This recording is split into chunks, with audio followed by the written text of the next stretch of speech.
पढ़ रहे हैं अपना इक्विलिब्रियम, और इक्विलिब्रियम यूनिट में हमारा जो आज का टॉपिक है वो है सॉल्ट हाइड्रोलिसिस। ठीक है, सॉल्ट हाइड्रोलिसिस। सॉल्ट हाइड्रोलिसिस का मतलब ये जो है ना, यहाँ पे खाली जो थोड़ा सा आइडिया पूछा गया आपके सिलेबस में, तो हम ज़्यादा डीप नहीं जाएंगे। Hydrolysis, constant, degree of hydrolysis वो सब हम नहीं पढ़ेंगे इसमें। ठीक है, मैं खाली कंसेप्ट बोलूंगी कि सॉल्ट हाइड्रोलिसिस क्या होता है, कितने तरीके के सॉल्ट जो है वो हाइड्रोलाइज हो सकते हैं, और उस केस में जो है क्या क्या करेंगे, बेसिकली टाइप करेंगे। ठीक है, सॉल्ट का हाइड्रोलाइज होना, that is reaction of salt with water. ठीक है, हम जानते हैं that acid plus base give salt plus water, acid plus base gives salt plus water. The opposite of this neutralization reaction is called your salt hydrolysis. That is salt plus water. It gives acid plus base. ठीक है, हम जानते हैं कि जो acid और base होता है वो सॉल्ट और वाटर बनाता है। ये अपोजिट वाली रिएक्शन को हम क्या कहते हैं, न्यूट्रलाइजेशन रिएक्शन कहते हैं, रिवर्स वाली रिएक्शन। इसी न्यूट्रलाइजेशन रिएक्शन का उल्टा होता है आपका salt hydrolysis. That is salt plus water मिलकर क्या बनाता है, एसिड और बेस बनाता है। इस रिएक्शन को हम क्या कहते हैं, सॉल्ट हाइड्रोलिसिस कहते हैं। अब जो आपके पास सॉल्ट जब हाइड्रोलाइज होता है, ठीक है, सॉल्ट को आप पानी में डालोगे, अब आपके पास रिजल्टेंट क्या बनता है, एसिड बनता है और बेस बनता है। उस सोल्यूशन का नेचर क्या है, वहाँ पे एसिड भी है, वहाँ पे बेस भी है। अब वो सोल्यूशन रिजल्टेंट क्या होगा, एसिडिक सोल्यूशन होगा, बेसिक सोल्यूशन होगा, न्यूट्रल सोल्यूशन होता है। ये डिपेंड करेगा कि स्ट्रेंथ ऑफ एसिड और बेस क्या है। अगर एसिड की स्ट्रेंथ ज्यादा होगा, अगर स्ट्रॉन्ग एसिड होगा तो रिजल्टेंट सोल्यूशन आपका एसिडिक होगा। अगर बेस जो है वो जो है आपका स्ट्रॉन्ग होगा, दैट मींस आपके पास रिजल्टेंट सोल्यूशन बेस होगा। अगर दोनों की स्ट्रेंथ नंबर सेम होगी तो आपके पास जो सोल्यूशन होगा वो ना ही एसिडिक होगा ना ही बेसिक होगा, वो सोल्यूशन क्या कहलाएगा, आपका न्यूट्रल सोल्यूशन कहलाएगा। हम सबसे पहले जो है वो 4 केसेस लेंगे सॉल्ट हाइड्रोलिसिस की। सबसे पहला केस लेंगे hydrolysis of a salt of strong acid and weak base. Hydrolysis of salt of strong acid and weak base। ठीक है, पहला हम क्या लेंगे, ऐसा सॉल्ट लेंगे जो स्ट्रॉन्ग एसिड से मिलके बना है और वीक बेस है, स्ट्रॉन्ग बेस स्ट्रॉन्ग एसिड से मिलके बना हो और स्ट्रॉन्ग बेस से मिलके बना हो। फॉर एग्जांपल आपके पास क्या है, सोडियम क्लोराइड। इसकी एग्जांपल क्या आएगी, NaCl। NaCl the salt of strong acid and strong base. कैसे पता चला, क्योंकि जब इसको वाटर में डिसॉल्व करते हैं तो आपके पास क्या बनता है, NaCl जो है प्लस वाटर के साथ जब मिलता है तो आपके पास बनता है HCl प्लस बनता है आपके पास NaOH। NaCl फिर वाटर बनेगा। ठीक है, HCl is a strong acid, NaOH is a strong base. इसका मतलब इन दोनों से ही आपके पास ये चीज बनी है, दैट इज ये जो आपका सॉल्ट है, this is the salt of strong acid and strong base. ठीक है, अब क्या करना है, आपने दोनों ही साइड में जो जो स्ट्रॉन्ग इलेक्ट्रोलाइट्स है उनके आयन्स दिखाने हैं। NaCl क्या आपका सॉल्ट है, इसका मतलब इसके आयन बनेंगे, Na पॉजिटिव बनेगा आपके पास, OH नेगेटिव बनेगा आपके, Cl नेगेटिव बनेगा आपके पास। वाटर जो है वो वीक इलेक्ट्रोलाइट, तो वाटर को हम ऐसे ही रखेंगे। HCl जो है वो स्ट्रॉन्ग एसिड है तो हम लिखेंगे H पॉजिटिव और Cl नेगेटिव। NaOH जो है वो आपके पास क्या है, स्ट्रॉन्ग बेस है, तो हम क्या लिखेंगे, Na positive ion and OH negative ion लिखेंगे। ठीक है, अब दोनों साइड में देखो कॉमन क्या चीज है, यहाँ से भी Na है, यहाँ से भी Na है, तो कैंसिल हो जाएगा। यहाँ पे आपका Cl है, यहाँ पे आपका Cl है, तो कैंसिल हो जाएगा। आपके पास रिजल्टेंट क्या बचेगा, वाटर जो है उसकी हाइड्रोलिसिस से क्या बन रहा है आपके पास, H positive ion plus OH negative ion. ठीक है, रिजल्टेंट आपके पास क्या है, H पॉजिटिव आयन और OH नेगेटिव आयन। हम जानते हैं कि वाटर जब डिसोसिएट होके H पॉजिटिव आयन और OH नेगेटिव आयन बनाता है, तो जो आपके पास H पॉजिटिव आयन की कंसंट्रेशन होती है वो इज इक्वल टू होती है OH नेगेटिव आयन की कंसंट्रेशन के बराबर। दैट मींस सॉल्यूशन जो है आपके पास वो क्या है, वो neutral. The resultant solution is neutral. क्या बोला मैंने बोला आपको सबसे पहले कि जो है ये जो है this is salt of strong acid and strong base. देख रहे हो आप, स्ट्रॉन्ग एसिड और स्ट्रॉन्ग बेस। फिर मैंने बोला आपको कि जो जो आपके पास स्ट्रॉन्ग इलेक्ट्रोलाइट है उनके आपने आयन्स बनाने हैं। NaCl स्ट्रॉन्ग है तो इसके आयन्स बनाने, HCl स्ट्रॉन्ग है, NaOH स्ट्रॉन्ग है तो इसके भी आपने आयन्स बनाने। फिर दोनों साइड में देखो कॉमन क्या चीज है, वो क्या हो जाएगी, कैंसिल हो जाएंगे। रिजल्टेड आपके पास वाटर बचा, वाटर जो है वो डिसोसिएट होकर क्या बना रहा है, H पॉजिटिव आयन में OH नेगेटिव आयन बना रहा है। अब चूंकि आपके पास रिजल्टेंट सॉल्यूशन वाटर की है, दैट मींस अगर आप एक इस वाले NaCl को जब वाटर में डिसॉल्व करोगे तो वो सॉल्यूशन क्या होगा, न्यूट्रल होगा। क्यों न्यूट्रल होगा, क्योंकि लास्ट पे हाइड्रोलिसिस प्रोसेस में क्या बच रहा है आपके पास, खाली वाटर बच रहा है, और वाटर चूंकि आपके पास न्यूट्रल होता है इसलिए ये पूरा जो आपके पास रिएक्शन होगी वो क्या होगी, वो आपके पास न्यूट्रल सॉल्यूशन होगा ये, ठीक है। और दूसरी चीज, ये सॉल्ट हाइड्रोलाइज्ड होता ही नहीं है। क्यों नहीं होता है? हाइड्रोलाइज होने का मतलब कि उस सॉल्ट की रिएक्शन वाटर के साथ, ठीक है। मैंने यहाँ पे बोला कि आप देख रहे हो रिजल्टेंट हाइड्रोलाइसिस में खाली आपके पास वाटर है, H पॉजिटिव और OH नेगेटिव। क्या इस NaCl का Na पॉजिटिव आयन यहाँ पे पार्टिसिपेट कर रहा है? क्या Cl नेगेटिव यहाँ पे पार्टिसिपेट कर रहा है? नहीं कर रहा है। इसका मतलब ना ही इसका कैटाइन हाइड्रोलाइज हो रहा है, ना इसका एनाइन हाइड्रोलाइज हो रहा है। इसका मतलब ये जो है, ये वाला सॉल्ट जो है वो हाइड्रोलाइज होता ही नहीं है, ठीक है। ये आपको और ज्यादा क्लियर होगा जब मैं बाकी के केसेस लूंगी। केस नंबर सेकंड लेते हैं हम। केस नंबर सेकंड है आपके पास hydrolysis of the salt of strong acid and weak base.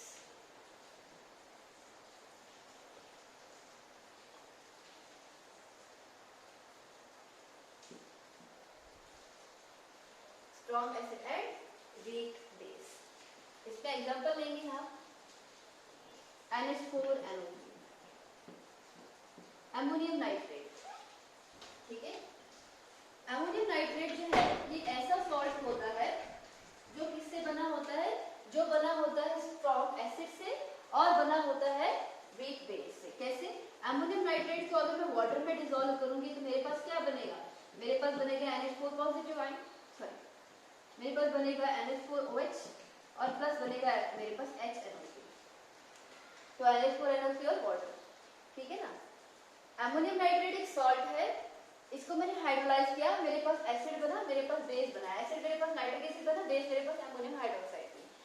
Nitric acid आपका स्ट्रॉन्ग एसिड होता है, वेयर जो आपके पास अमोनियम हाइड्रोक्साइड है वो क्या होती है, आपकी वीक बेस होती है। इसका मतलब ये जो सॉल्ट है आपके पास, ये कौन सा सॉल्ट है, this is the salt of strong acid and weak base, ठीक है। अब देखो, अब मैंने सेकंड स्टेप में क्या बोला था कि जो जो स्ट्रॉन्ग चीजें होंगी हमने क्या बनाने, वो आयंस की फॉर्म में होंगी, तो ये भी आयंस की फॉर्म में होगा। NH4 positive ion, NO3 negative ion, plus water जो है वो वीक है तो वाटर को ऐसे ही लिखेंगे, ठीक है। फिर अमोनियम हाइड्रोक्साइड, अमोनियम हाइड्रोक्साइड क्या होती है आपकी, दिस इज वीक बेस, तो इसके आपने आयन नहीं बनाना है। HNO3 इज स्ट्रॉन्ग एसिड, तो इसके भी आपके पास क्या है, इसके भी आपके पास जो है वो आयन बन जाएंगे, ठीक है। अब देखो यहाँ पे नाइट्रेट है आपका, यहाँ पे नाइट्रेट है, इसका मतलब ये आपके पास कैंसिल हो जाएगा। और करके हम क्या लिख सकते हैं कि NH4 पॉजिटिव आयन प्लस आपके पास जो वाटर है वो जो है वो हाइड्रोलाइज होके क्या बना रहा है, NH4OH बना रहा है और प्लस आपके पास क्या बना रहा है, H पॉजिटिव आयन बना रहा है, ठीक है। अब देखो इस केस में ये मेरे को रिजल्टेंट हाइड्रोलाइसिस की जो है वो इक्वेशन आ रही है, ठीक है। जब आयंस को मैंने जो है वो क्या करते हैं, कैंसिल करते हैं। अब क्या है इस केस में, अब देख रहे हो कि ammonium nitrate that is salt का कौन सा वाला पार्ट जो है वो हाइड्रोलाइज हो रहा है, दैट इज वाटर के साथ रिएक्शन शो कर रहा है, कैटाइन कर रहा है, इसलिए इस वाली हाइड्रोलाइसिस को हम क्या कहते हैं, कैटाइनिक हाइड्रोलाइसिस कहते हैं। कैटाइनिक हाइड्रोलाइसिस इस वाले केस को हम क्यों कहते हैं, क्योंकि सॉल्ट का कैटाइनिक पार्ट जो है वो हाइड्रोलाइसिस में क्या कर रहा है, पार्टिसिपेट कर रहा है। दूसरी चीज, क्योंकि यहाँ पे लास्ट में जो है रिजल्टेंट सॉल्यूशन में जो है वो H पॉजिटिव आयन जनरेट हो रहे हैं, इसका मतलब जो रिजल्टेंट सॉल्यूशन होगा यहाँ पे वो आपके पास न्यूट्रल नहीं होगा बल्कि क्या होगा, वो एसिडिक होगा, क्योंकि आपके पास लास्ट पे क्या बच रहा है, H पॉजिटिव आयन जो है वो बच रहा है, ठीक है। तो ये था आपके पास hydrolysis of a salt of strong acid and weak base. This hydrolysis is cationic because the cationic part of the salt undergo hydrolysis in this case and the resultant solution is acidic in nature because of the generation of H positive ion, ठीक है। Next case हम लिखेंगे उल्टा, that is hydrolysis of the salt of weak acid and strong base, weak acid and strong base, ठीक है। यहाँ पे हम एग्जांपल लेंगे CH3COONA, सोडियम एसिटेट, इसकी हाइड्रोलाइसिस करवाओगे तो क्या बनेगा, CH3COOH and NaOH, acetic acid जो कि आपके पास एक वीक एसिड होता है, सोडियम हाइड्रोक्साइड जो कि आपके पास क्या होती है, स्ट्रॉन्ग बेस होती है, ठीक है। और ये आपके पास कौन सा सॉल्ट बना, this is the salt of weak acid and strong base. अब सेकंड स्टेप में ये इन द फॉर्म ऑफ, ये क्या होता है आपके पास सॉल्ट है, दैट मींस स्ट्रॉन्ग इलेक्ट्रोलाइट है, दैट मींस ये क्या होगा, आयन की फॉर्म में होगा, that is CH3CO negative plus Na positive और प्लस क्या आएगा आपके पास, वाटर आएगा, एसिडिक एसिड वीक एसिड है, ये अनडिसोसिएटेड फॉर्म में ही रहेगा। Na स्ट्रॉन्ग बेस है तो Na पॉजिटिव की फॉर्म में रहेगा और OH नेगेटिव आयन की फॉर्म में जो है वो रहेगा। ठीक है, अब क्या करेंगे हम, यहाँ पे Na पॉजिटिव है, यहाँ पे Na पॉजिटिव है, ये दोनों जो है वो कैंसिल हो जाएंगे। रिजल्टेंट में क्या बचेगा आपके पास, CH3COO नेगेटिव प्लस बचेगा आपके पास वाटर, और यहाँ पे आपके पास बनेगा CH3COOH और आगे आपके पास बनेगा OH नेगेटिव आयन। क्योंकि एनाइन जो है वो पार्टिसिपेट कर रहा है हाइड्रोलाइसिस में, इसलिए इसको हम क्या कहेंगे, एनाइनिक हाइड्रोलाइसिस। और चूंकि रिजल्टेंट सॉल्यूशन में OH नेगेटिव आयन जनरेट हो रहा है तो रिजल्टेंट सॉल्यूशन आपके पास क्या होगा, वो बेसिक होगा। ठीक है, तो ये थी आपके पास थर्ड केस। ठीक है, नंबर 3 लिख लेते हैं यहाँ पे, hydrolysis of a salt of weak acid and strong base. ठीक है, अब लास्ट हम लिखेंगे कौन सी, hydrolysis of the salt of weak acid and weak base. Last बचता है दोनों ही वीक लेने,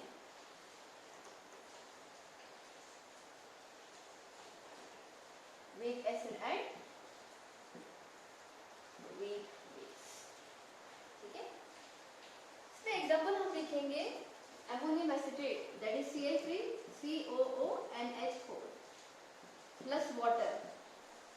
तो इस केस में आपके पास क्या बनेगा, अमोनियम एसिटेट को वाटर के साथ डिसॉल्व हाइड्रोलाइज करोगे तो क्या बनेगा, यहाँ से एसिड बनेगा एसिटिक एसिड, और अमोनिया से क्या बनेगा, अमोनियम से आपके पास क्या बनेगा, ammonium hydroxide.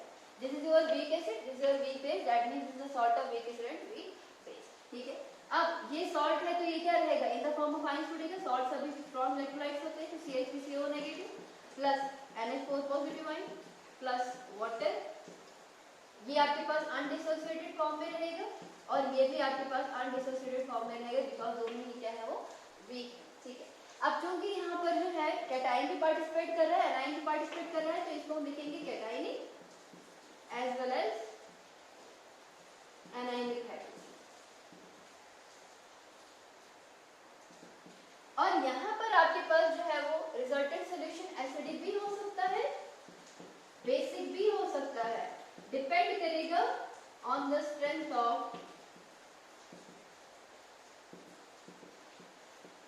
Acid and base. वो डिपेंड करेगा किसके ऊपर, एसिड और बेस के ऊपर। अगर मेरे पास एसिड की स्ट्रेंथ थोड़ी सी ज्यादा होगी, दैट मींस ज्यादा H पॉजिटिव आयन बनेंगे, that means resultant solution acidic होगा। और अगर मेरे पास अमोनियम हाइड्रोक्साइड का बेसिक स्ट्रेंथ थोड़ा सा ज्यादा होगा तो रिजल्टेंट सॉल्यूशन क्या होगा, वो बेसिक होगा। ठीक है, अब यहाँ पे ही होता है थोड़ा हाइड्रोलाइसिस कांस्टेंट होता है, डिग्री ऑफ हाइड्रोलाइसिस होता है, लेकिन वो मैं आपको नहीं पढ़ाऊंगी बिकॉज यहाँ पर खाली क्वालिटेटिव आइडिया आपके सिलेबस में लिखा हुआ है। तो मैंने 4 केसेस को जो है वो डिस्क्राइब कर दिया कि सॉल्ट हाइड्रोलाइसिस के 4 केसेस क्या होते हैं। नेक्स्ट जो हम अब पढ़ने वाले हैं वो है बफर।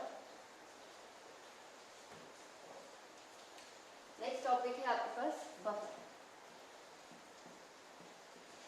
बफर का मतलब क्या होता है, बफर का मतलब होता है एक ऐसा सॉल्यूशन जिसमें अगर आप थोड़ा सा एसिड डालेंगे या थोड़ा सा बेस डालेंगे उसके पीएच में कोई भी चेंज नहीं आएगा। जैसे आपके पास आपका ब्लड है, ब्लड जो है वो बफर है। ठीक है, आप बहुत सारी एसिडिक चीजें खाते हो, बहुत सारी बेसिक चीजें खाते हो, लेकिन ब्लड का जो भी पीएच होता है वो पीएच जो है वो वैसा का वैसा ही मेंटेन रहता है। तो ऐसा सॉल्यूशन जिसमें अगर आप थोड़ा सा एसिड डालोगे या थोड़ा सा बेस डालोगे उसके पीएच में कोई भी चेंज नहीं आता है, इस तरह के सॉल्यूशन को हम क्या कहते हैं, बफर कहते हैं। ठीक है, that is pH resistant system, हम सीधा बोल सकते हैं पीएच रेजिस्टेंट सिस्टम। ऐसा नहीं करना आप बोलोगे बहुत ज्यादा एसिड डालना है, बहुत ज्यादा बेस डालना है, फिर तो ऑब्वियसली पीएच में चेंज आएगा, थोड़ा सा होगा। ठीक है, तो it is that system, it is that system in that if we add small amount of acid or base, there is no change in pH. There is no change in pH.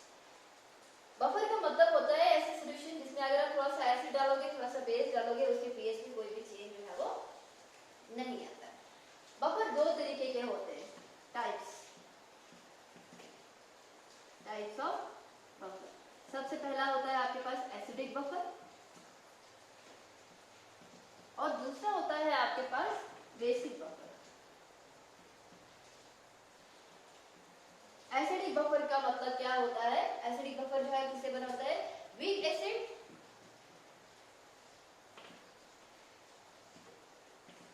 And salt of that acid with strong base. Salt of that acid with strong base. For example आपके पास क्या है? आपके पास है CH3COH plus CH3COOH, weak acid and salt of that weak acid with strong base। अगर मैं इस weak acid को किसी strong base के साथ, फॉर एग्जांपल सोडियम हाइड्रोक्साइड के साथ जो है वो रिएक्ट करा, मेरे पास क्या बनेगा? CH3CONA प्लस बनेगा मेरे पास वाटर। तो ये weak acid और इसी weak acid का कोई ऐसा salt that is ये with strong base, इन दोनों के कॉम्बिनेशन से क्या बनता है? एक एसिड बनता है, सॉरी एक बफर बनता है जिसको हम क्या कहते हैं? एसिडिक बफर कहते हैं। ठीक है। नेक्स्ट होता है आपके पास बेसिक बफर। जो बेसिक बफर होता है वो क्या होता है? It is weak base and salt of that base with strong acid. Example है आपके पास एमोनिया और प्लस है आपके पास एमोनियम हाइड्रोक्साइड। ठीक है, सॉरी एमोनियम हाइड्रोक्साइड है, एमोनियम क्लोराइड। एमोनियम क्लोराइड कैसे बनता है? NH3 को HCl के साथ रिएक्ट करवाओ तब जाके आपके पास NH4Cl बना। This is a weak base और इसको जो स्ट्रॉन्ग एसिड के साथ रिएक्ट करवाओगे तो ये वाला सॉल्ट बनेगा। दैट मींस सॉल्ट ये और प्लस आपके पास जो वीक बेस होगी उन दोनों के कॉम्बिनेशन से भी एक बफर बनता है जिसको हम क्या कहते हैं? बेसिक बफर कहते हैं। तो दो तरह के बफर होते हैं, एक होता है एसिडिक बफर और दूसरा क्या होता है? बेसिक बफर होता है। अब बात आ जाती है कि ऐसा क्यों होता है कि हम ये बोलते हैं कि बफर में अगर हम थोड़ा सा एसिड डालेंगे, थोड़ा सा बेस डालेंगे तो उसके पीएच में कोई भी चेंज जो है वो नहीं आता है। ऐसा क्या चीज होता है बफर के अंदर? कौन सा ऐसा मैकेनिज्म होता है जिसकी वजह से पीएच में कोई भी चेंज जो है वो नहीं आता है? हम सबसे पहले बात करेंगे एसिडिक बफर की।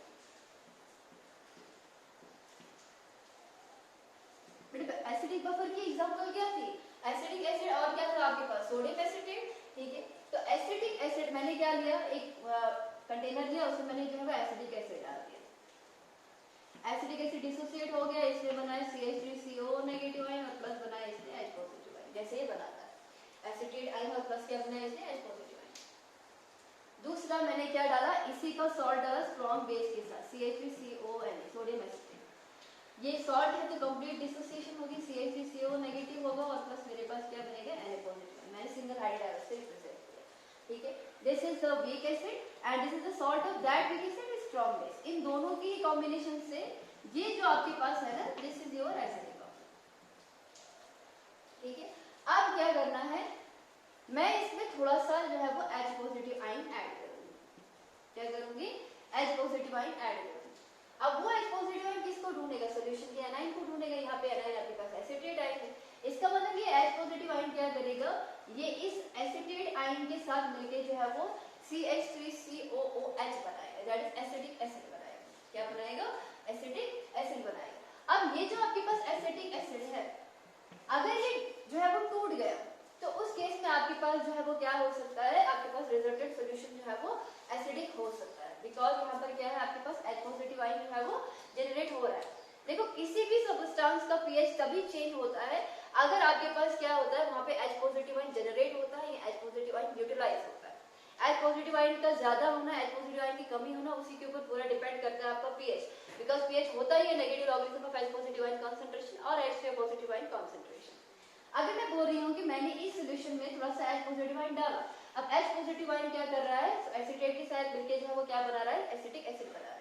जब तक ये एसिटिक एसिड जो है वो नहीं टूट जाता, ये H पॉजिटिव आयन जनरेट नहीं हो जाता, तब तक इसके पीएच में कोई भी चेंज नहीं आता। इसका मतलब इसको टूटना पड़ेगा तभी जाके इस पूरे सॉल्यूशन का जो है जो पीएच है वो चेंज होगा। लेकिन ये जो है ये नहीं टूटेगा। क्यों नहीं टूटेगा? वजह नंबर 1, ये एक वीक एसिड है। एसिडिक एसिड क्या है? It is weak acid. Weak acid जो है वो ऑलरेडी क्या होता है? वो काफी वीक इलेक्ट्रोलाइट होता है, वो कंप्लीटली डिसोसिएट नहीं होता है। अगर उसके 100 मोल भी होंगे, 100 में से कम 1 मोल जो है वो टूट सकता है। चलो जो भी है, टूटना तो चाहिए, बिकॉज वीक एसिड ही क्यों ना हो, लेकिन टूटना तो चाहिए। लेकिन ये नहीं टूटेगा। फिर भी क्यों नहीं टूटेगा? Because of common ion effect. यहाँ पे एक दूसरा फिनोमिनन आ जाएगा जिसको हम क्या कहेंगे? कॉमन आयन इफेक्ट कहेंगे। कॉमन आयन इफेक्ट का मतलब क्या होता है कि अगर मेरे पास एक वीक इलेक्ट्रोलाइट है, उसमें अगर मैं एक स्ट्रॉन्ग इलेक्ट्रोलाइट ऐड करती हूँ जिसके साथ इसका एक आयन कॉमन होगा, तो इस वीक इलेक्ट्रोलाइट की जो डिग्री ऑफ डिसोसिएशन है, टूटने की टेंडेंसी, वो क्या हो जाती है? वो कम हो जाती है। मेरे पास already CH3CO negative ion solution में जो है वो बहुत ज्यादा प्रेजेंट है, क्योंकि ये पूरा का पूरा 100 मोल है तो 100 के 100 मोल यहाँ पे बने हुए। ये थोड़ा सा ही डिसोसिएट होगा, सपोज करो इसमें 1 मोल बनाया होगा। सॉल्यूशन में ऑलरेडी CH3CO नेगेटिव आयन की कंसंट्रेशन जो है वो ज्यादा है। ऑलरेडी ये CH3CO नेगेटिव आयन की वजह से जो है ये वाला जो आपके पास इक्विलिब्रियम है वो बैकवर्ड वाली साइड शिफ्ट हुआ है because of the high concentration of CH3CO negative ion. और हम एसिड डाल के ये एक्सपेक्ट कर रहे हैं कि ये टूट के फिर से ये बनाएगा। क्यों बनाएगा? ऑलरेडी यहाँ पे कॉमन आयन इफेक्ट की वजह से ये इक्विलिब्रियम पीछे वाली साइड जो है वो शिफ्ट हो गया है। ठीक है, इतना ज्यादा टॉलरेट ये सॉल्यूशन नहीं कर सकता है। दैट इज यहाँ पर ऑलरेडी कॉमन आयन इफेक्ट है, ऑलरेडी CH3CO नेगेटिव आयन की कंसंट्रेशन जो है वो काफी ज्यादा प्रेजेंट है, जिसकी वजह से ही जो है वो आपके पास ये जो है इसकी डिग्री ऑफ डिसोसिएशन सप्रेस हो रही है because the high concentration of CH3CO negative ion. जिसकी कंसंट्रेशन ऑलरेडी ज्यादा है वो और ज्यादा जो है वो नहीं बन सकता है। इसका मतलब कॉमन आयन इफेक्ट की वजह से क्या हो रहा है? It will remain undissociated,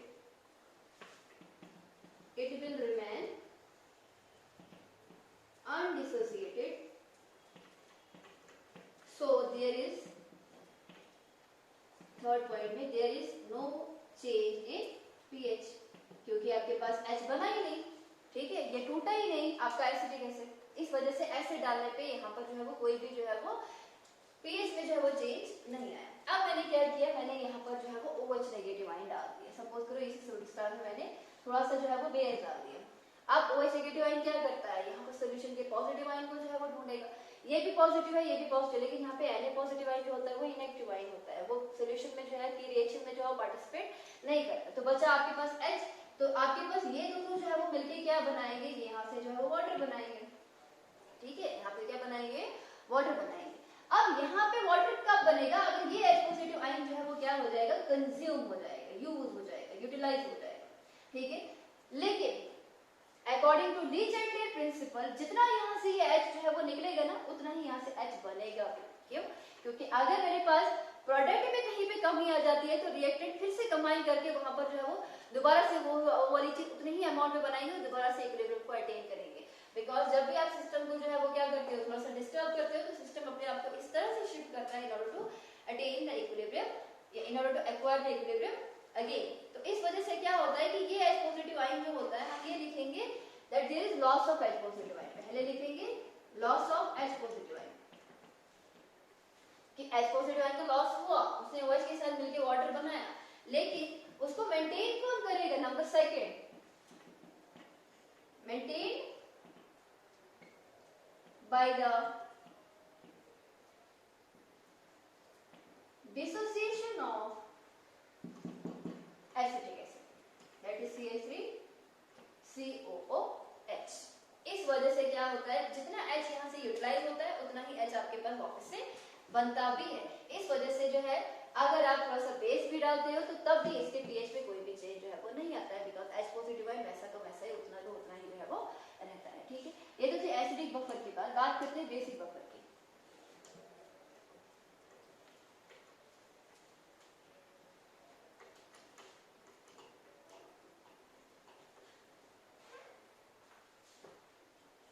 next है आपके पास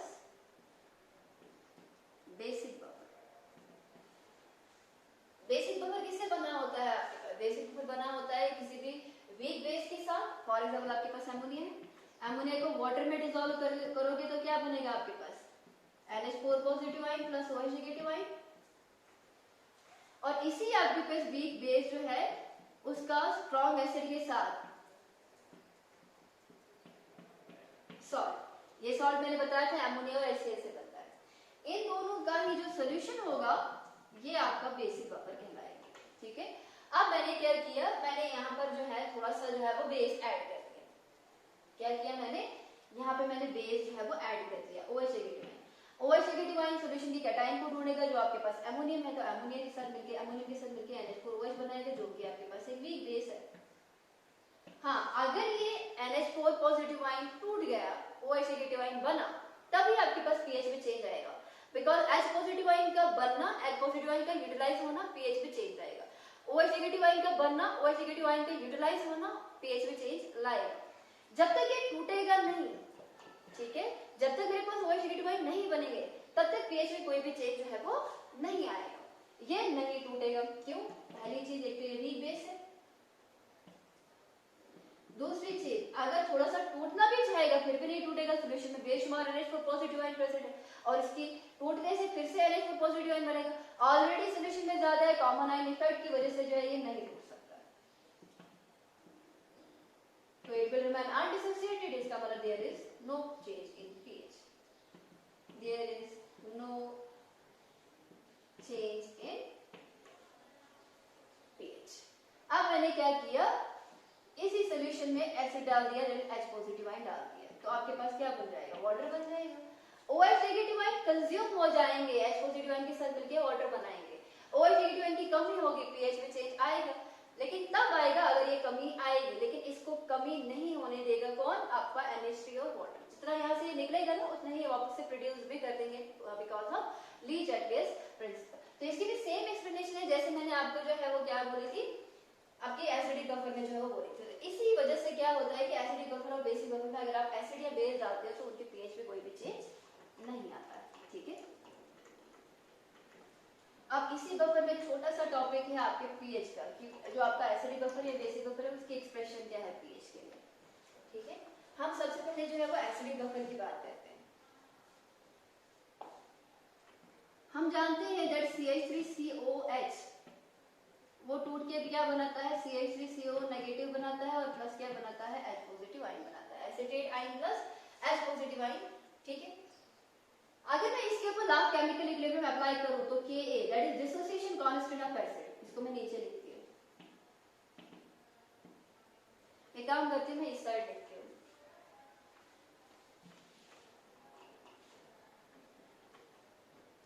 दिस इज डिसोसिएशन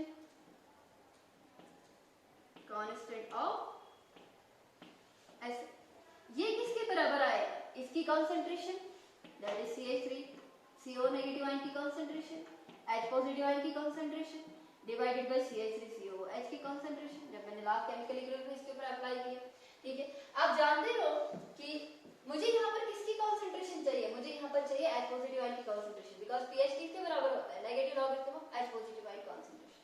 तो मेरे पास आएगा K मल्टीप्लाई बाय CH3COH की कंसंट्रेशन, ये इस साइड आया, डिवाइडेड बाय इसको नीचे रखा, CH3CO नेगेटिव आयन की कंसंट्रेशन वो किसके बराबर आ जाएगा, वो आएगा आपका H पॉजिटिव आयन की कंसंट्रेशन। इसका मतलब H पॉजिटिव आयन की कंसंट्रेशन इनके बराबर जो है वो आ जाएगी, ठीक है। अब pH किसके बराबर है, negative logarithm of H positive ion concentration या H पॉजिटिव आयन को H पॉजिटिव आयन को आपकी अपनी चॉइस है, ठीक है। तो हम क्या करेंगे, हम यहाँ पर ही लिखेंगे pH की जगह पे negative log H positive ion की कंसंट्रेशन ये सब आएगा, that is K multiply by CH3COH की कंसंट्रेशन डिवाइडेड बाय आएगा आपके पास CH3COO नेगेटिव आयन की कंसंट्रेशन, ठीक है। ये है आपके पास log A to B के बराबर। log A to B किसके बराबर होता है, log A plus B, लेकिन चूंकि पीछे से माइनस है तो दोनों वाली साइड क्या आ जाएगा आपके पास, माइनस ही रहेगा, तो आपके पास क्या आएगा, आपके पास आएगा pH is equal to minus log Ka और माइनस आएगा लॉग CH3COH की concentration divided by CH3CO negative ion की कंसंट्रेशन। अगर मैंने इसको जो है वो क्या करना है, प्लस करना है, minus log m upon n होता है आपके पास plus log n by m के बराबर, तो ये उल्टा हो जाएगा, that is pH is equal to negative log of Ka plus आएगा, अच्छा एक चीज और, negative log of H positive ion होता है आपके पास pH, negative log of OH negative ion होता है आपके पास POH, तो बताओ नेगेटिव लॉग ऑफ Ka किसके बराबर होगा, वो pK के बराबर, नेगेटिव लॉग होता ही है p के बराबर, तो ये जो आपके पास नेगेटिव लॉग ऑफ Ka है उसकी जगह पे क्या लिखेंगे हम, pKa लिखेंगे,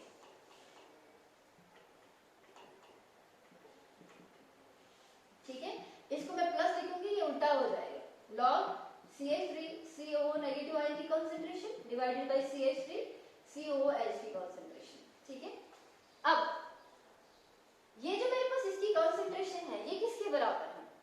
इसकी कॉन्सेंट्रेशन जो है वो सॉल्ट के बराबर है। This concentration of CH3COO negative जो है वो किसके बराबर है? वो CH3COONA के बराबर। अब क्यों है?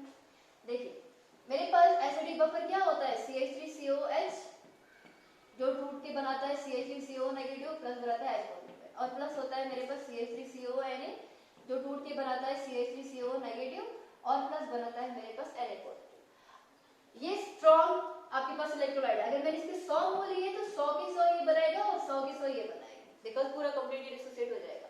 अगर इसकी मैंने 100 लिए एसिडिक एसिड तो एक ही जो है वो टूट सकता है, एक ये बनाएगा और एक यहाँ पे ये बनाएगा। ओवरऑल एसिडिक एसिटेट आयन जो है वो 101 है, जिनमें से 100 आपके पास क्या है? सॉल्ट का सॉल्यूशन है। इसका मतलब ऐसे एसिटेट आयन कितने बनेंगे वो डिपेंड करेगा आपका सॉल्ट कितना है। ऑटोमेटिकली जितना आपने सॉल्ट किया उतना ही आपके पास एसिटेट आयन भी बनेगा। इसलिए मैंने क्या लिखा कि एसिटेट आयन की कंसंट्रेशन किसके बराबर है? ऑटोमेटिकली सॉल्ट के बराबर है। ठीक है, तो हम यहाँ पर क्या लिख सकते हैं? pH is equal to pKa plus log CH3COONA की कॉन्सेंट्रेशन डिवाइडेड बाय CH3COOH की कॉन्सेंट्रेशन के बराबर। ठीक है, ये आपके पास CH3COONA किसके बराबर होता है? ये सॉल्ट के बराबर होता है। तो आपके पास क्या आएगा? pH is equal to pKa plus log salt ऊपर आएगा डिवाइडेड बाय नीचे क्या आ जाएगा आपके पास? एसिड। ये जो आपके पास रिलेशन है ये आएगा आपके पास pH फॉर एसिडिक बफर। ठीक है, जो किसके बराबर होता है? pH इज इक्वल टू आएगा आपके पास pKa प्लस लॉग ये आपका सॉल्ट है, दिस इज योर एसिड। और अगर आपने जो है वो बेसिक बफर के लिए लगाना होगा, बेसिक बफर के लिए जो है आपके पास क्या आएगा? वहां पर आपके पास आएगा POH। अच्छा एक चीज और, वेन सॉल्ट की कॉन्सेंट्रेशन जो है वो इज इक्वल टू होगा आपके पास एसिड की कॉन्सेंट्रेशन के बराबर।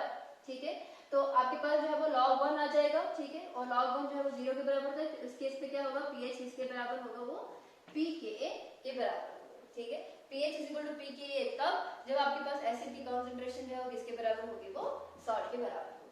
और यहाँ से ही हम जो है वो लिख सकते हैं POH किसके बराबर होगा? pKa की जगह पे लिखना है आपने pKb और प्लस log सॉल्ट की कॉन्सेंट्रेशन डिवाइडेड बाय एसिड की जगह पे क्या लिखेंगे हम?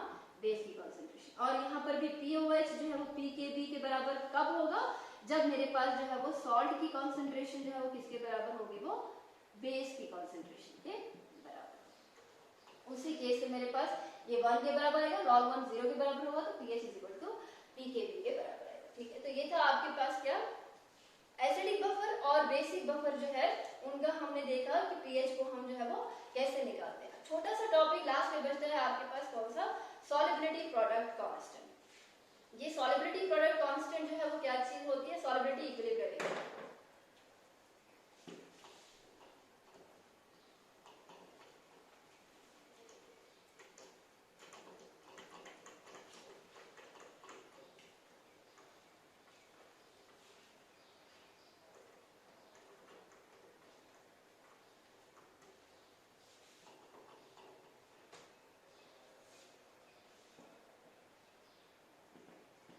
सॉलिबिलिटी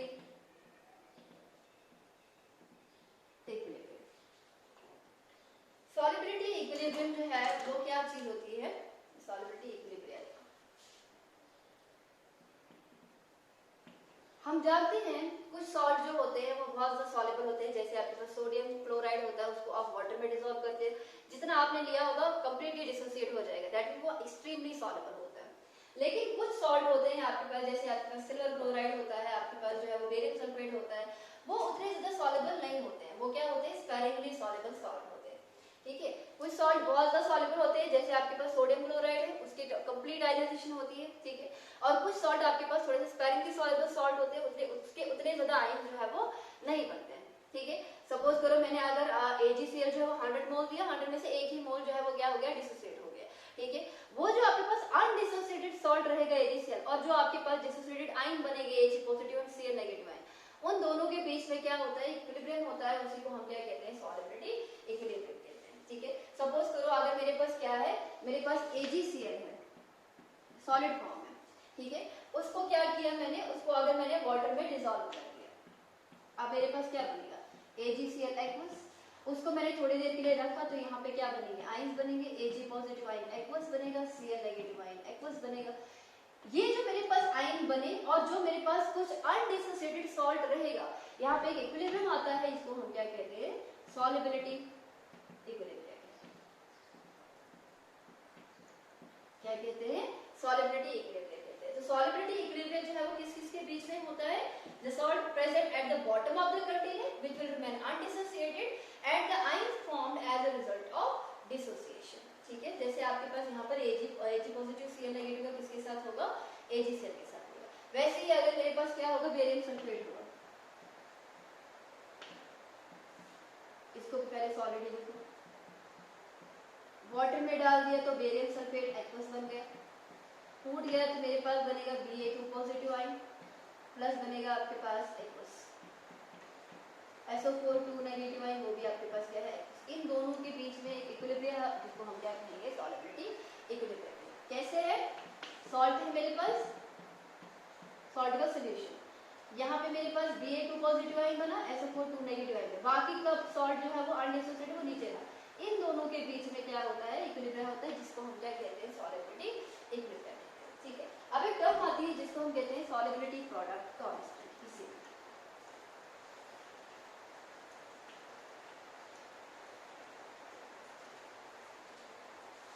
सॉल्युबिलिटी प्रोडक्ट कांस्टेंट,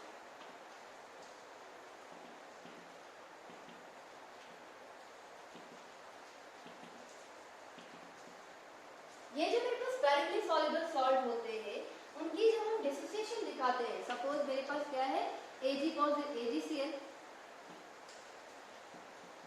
ये डिसोसिएट होके बना रहा है मेरे पास Ag पॉजिटिव आयन और प्लस बना रहा है मेरे पास क्या Cl नेगेटिव आयन बना रहा है, ठीक है एक्वस, यहाँ पे भी aqueous. Applying law of chemical equilibrium,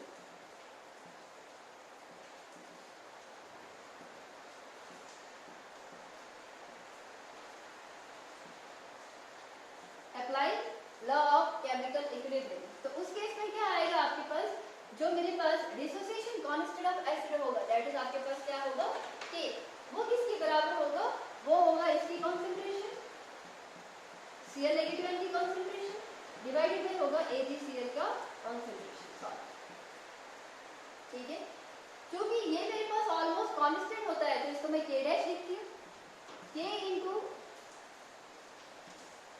अभी फिलहाल मैंने AgCl को ऐसे लिखा is equal to Ag positive ion की कंसंट्रेशन Cl नेगेटिव आयन की कंसंट्रेशन। मैंने बोला था कि जो प्योर सॉलिड होता है उसका जो कंसंट्रेशन होता है वो ऑलमोस्ट कांस्टेंट होता है, तो हम लिखेंगे K इनटू K डैश, इसका कांस्टेंट इज इक्वल टू आएगा आपके पास Ag पॉजिटिव आयन वैसे ही Cl नेगेटिव आयन है वो वैसे ही, इन दोनों का K इनटू K डैश जो है वो आपके पास क्या बनाता है, एक नया तरीके का जो है वो कांस्टेंट बनाता है जिसको हम क्या कहते हैं सॉल्युबिलिटी प्रोडक्ट कांस्टेंट। इसको हम लिखेंगे KSP is equal to Ag positive ion की कंसंट्रेशन Cl नेगेटिव आयन की कंसंट्रेशन। तो किसी का भी सॉल्युबिलिटी प्रोडक्ट कांस्टेंट किसके बराबर होता है कि उसने जो आयंस बनाए हैं उन दोनों के मोलर कंसंट्रेशन का प्रोडक्ट। हां, rest for equal to this solubility coefficient as well, क्योंकि यहां पे 1 1 ही है पीछे, इसलिए यहां पर जो है 1 1 जो है वो आया। हम एक कॉमन तरीके का जो है वो इलेक्ट्रोलाइट लेते हैं, वीक इलेक्ट्रोलाइट। फॉर एग्जांपल मैंने क्या लिया, मैंने लिया AXBY, ठीक है, ये डिसोसिएट हो गया, क्या हो गया, इसका चार्ज ये, इसका चार्ज ये आएगा आपके पास, ठीक है ना, ये आपको पता है कि जो आपके पास चार्जेस होते हैं वो जो है वो किसके बराबर आ जाएगा, ये जो है ना ये डिटरमाइन कर रहा है कि A जो है वो कितने टाइम जो है वो प्रेजेंट है, ये डिटरमाइन कर रहा है B कितने टाइम प्रेजेंट है, पर at the same time criss cross से ये इसका चार्ज है, ये इसका चार्ज है, तो हम क्या लिखेंगे X पीछे A के ऊपर चार्ज क्या लिखोगे Y पॉजिटिव, इसकी कंसंट्रेशन का टाइम पहले होता है एनाइन बाद में आता है, ठीक है, ये इसका चार्ज, ये इसका charge, at the same time ये इसका बता भी रहा है कि कितने टाइम प्रेजेंट है, प्लस सॉरी हाँ ठीक, प्लस ये Y टाइम प्रेजेंट है, B इसके ऊपर चार्ज कितना है X नेगेटिव और इसकी कंसंट्रेशन, ठीक है, क्या आ जाएगा आपके पास इसकी कंसंट्रेशन। अभी मैंने खाली ये दिखाया तो हम कंसंट्रेशन जो है वो नहीं दिखाएंगे बिकॉज मैंने अभी लॉ ऑफ केमिकल इक्विलिब्रियम इसके ऊपर अप्लाई नहीं किया, मैंने खाली बताया कि इसके आयन, इसने टूटा ये और इसके आयन जो है कुछ ऐसे। अब अप्लाइंग लॉ केमिकल,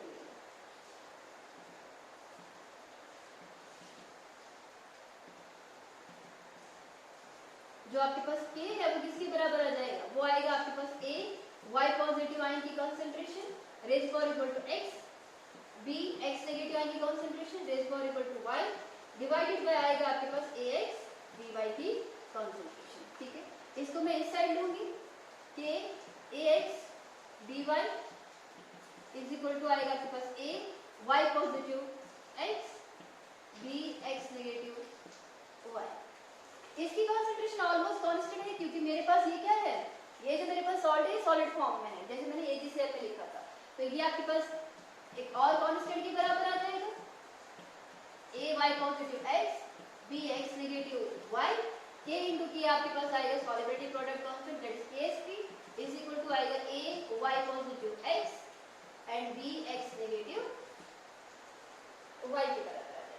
ठीक है, इसी को हम क्या कहते हैं, सॉलिबिलिटी प्रोडक्ट कांस्टेंट कहते हैं। Where A Y positive and B X negative जो है वो रिप्रेजेंट कर रहे हैं आपके पास कैटायन आयन, और जो आपके पास X और Y है वो रिप्रेजेंट कर रहे हैं number of such ion.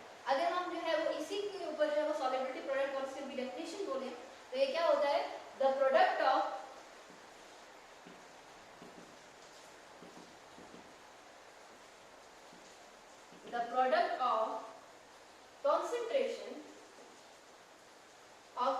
concentrations of the ions of the salt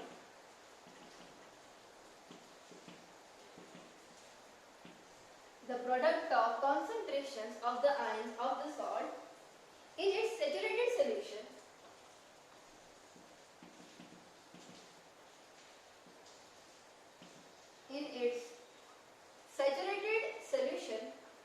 at given temperature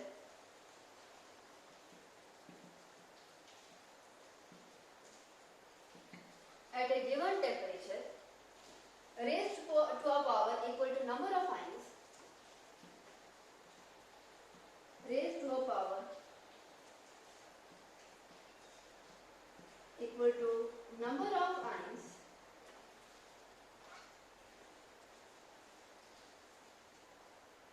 produced by the dissociation of 1 mole of salt, reduced by the